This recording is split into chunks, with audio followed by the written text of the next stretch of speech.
All right, then another tab that we have here in the analysis window is the resources tab, or the resource summary window, it's also called. These here are going to be listings of especially verses. If I put my cursor here on, say, a Greek word,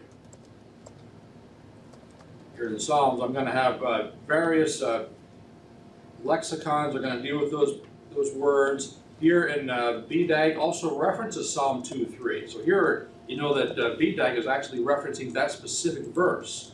And then a couple of other lexicons here. If I go down a little further here, I have my Hebrew lexicons also.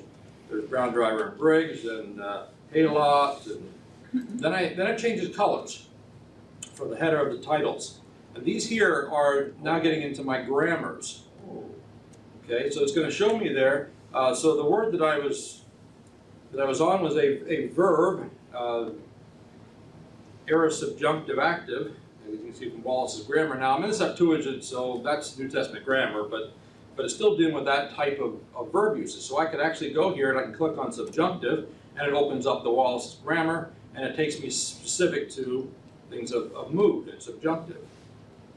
So the resource summary window will do that. If I go back up here to lexicons here, go back here to BDB, here's a reference to Psalm 2:3 and concerning Moser. I click on that, and notice it takes me directly to the verse that's mentioned, which is very nice. So it's a very, very fast scripture index to your lexicons. So it'll take me specific to that and highlight it for me. Notice that I put my cursor over the reference, and I have a pop-up which will then show me, say an English translation, Greek, and Hebrew. So you can compare it then. So much, much faster than trying to use a scripture index in a printed book, for example, or to try to find these references. Now, if you go down further, you do have other grammars here, like Gesenius's, Gesenius Ketch and Cawley grammar, Walsh O'Connor's, Juan Marioka. Those are in there. Since this was actually a Greek text, or Greek verse in the Septuagint I was looking at, here also are the paradigms. You can open up the paradigm listing. You can see then your paradigms for those forms, aorist active, subjunctive. So you can continually quiz yourself on these forms. And then here's, as I mentioned, Schaff's Church Fathers. There's a reference to Psalm 2:3 in origin against Celsus. So you can click on that, and this, give me a moment. I think this origin file is pretty large here. It'll take me a moment here, but give it a moment here.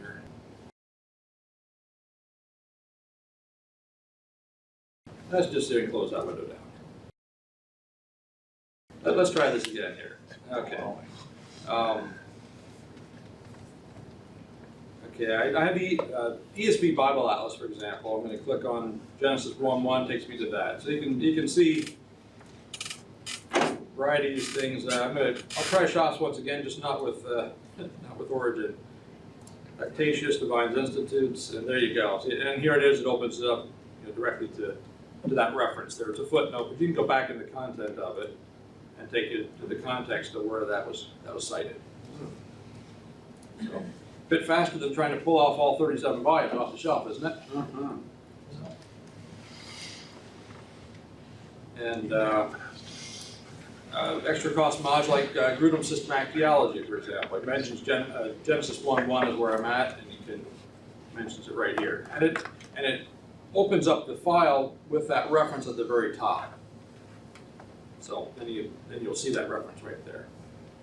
So you have to scroll up a little bit to get the context, but you see where the reference is. So the resource summary window can be very helpful with finding these different things. Quite a few different items in here.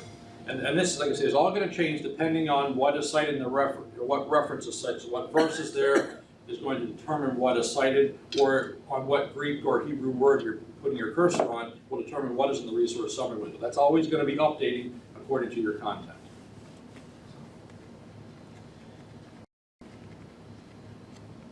Cross-reference tab. One of the, of course, a very important part of Bible study is the cross-references. So here in Genesis 1:1, and I click on the cross-references tab, and you notice that here we have cross-references are listed here.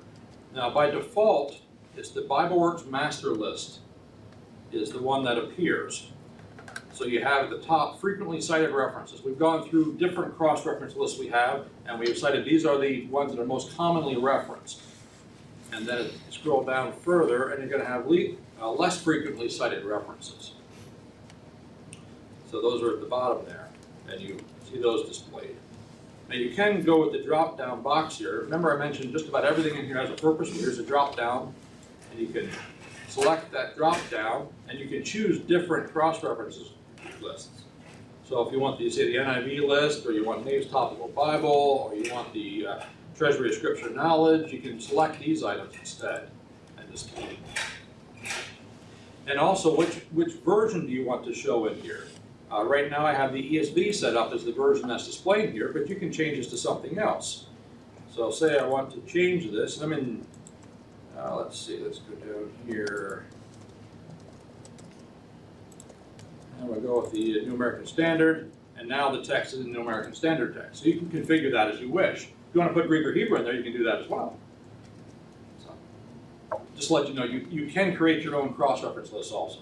There is instructions in the help file. We're not really going to cover that, but you can create your own cross-references also. Have that populated right here.